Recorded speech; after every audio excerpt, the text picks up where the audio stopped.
Okay, baby, eat breakfast. Hello everyone. Hello everyone. Baby eat breakfast. Hello everyone. This is a baby. Nè, baby lấy nè. Baby lên. Ở đây con khỉ nè.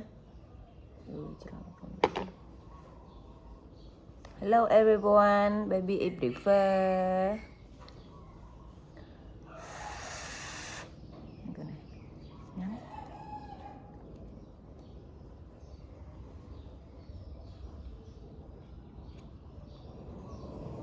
Nụ, ấy cái con. Không lấy mà tấu.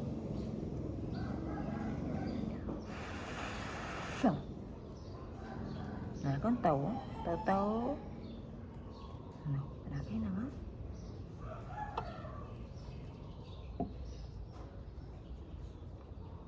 Nhắm tắt con, nhắm tắt.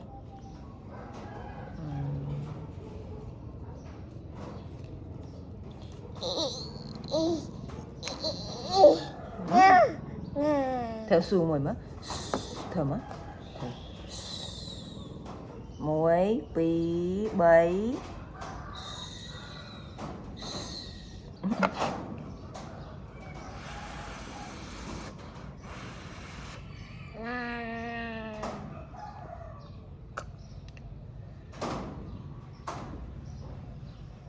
Nhắm con nhắm.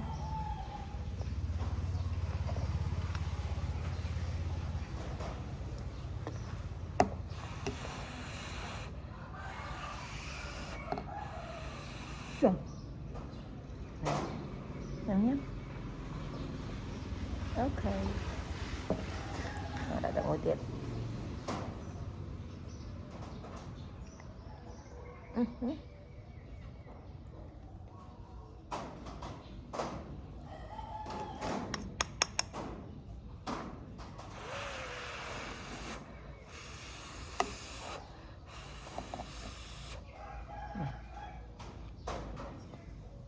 Ok.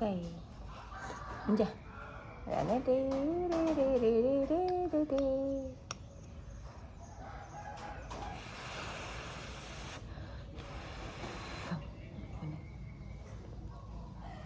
Yeah, đã tặng môi chân.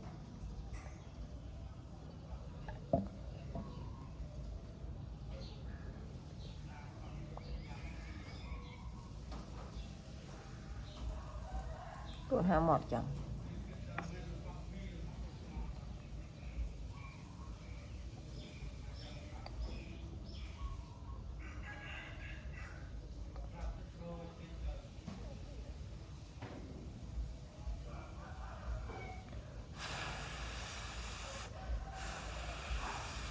Đây con này.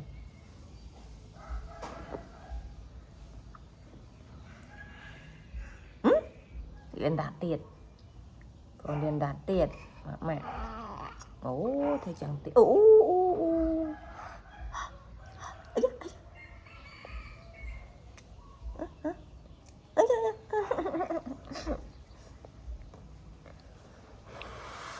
Cầm cối. Cầm cho cối chứ ngay. Cái áo chối còn không mấy à. VP nhằm bay thần cối chẳng. Nhằm bọc tè môi, nhằm egg chứ còn egg. This is egg. Delicious egg.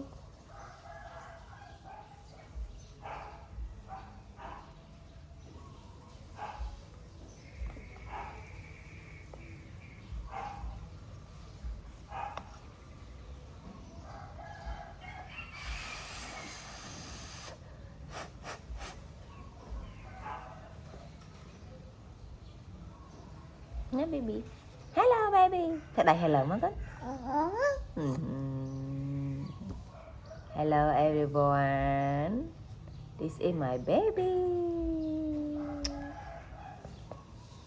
Nè no. Khởi nhé. Anh đang về than no at ao giờ thế no baby ơi.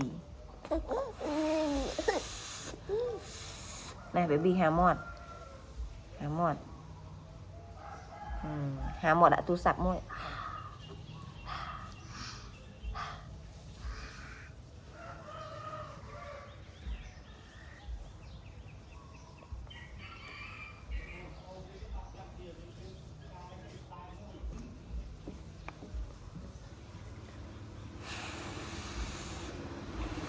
nè con này oh no no no no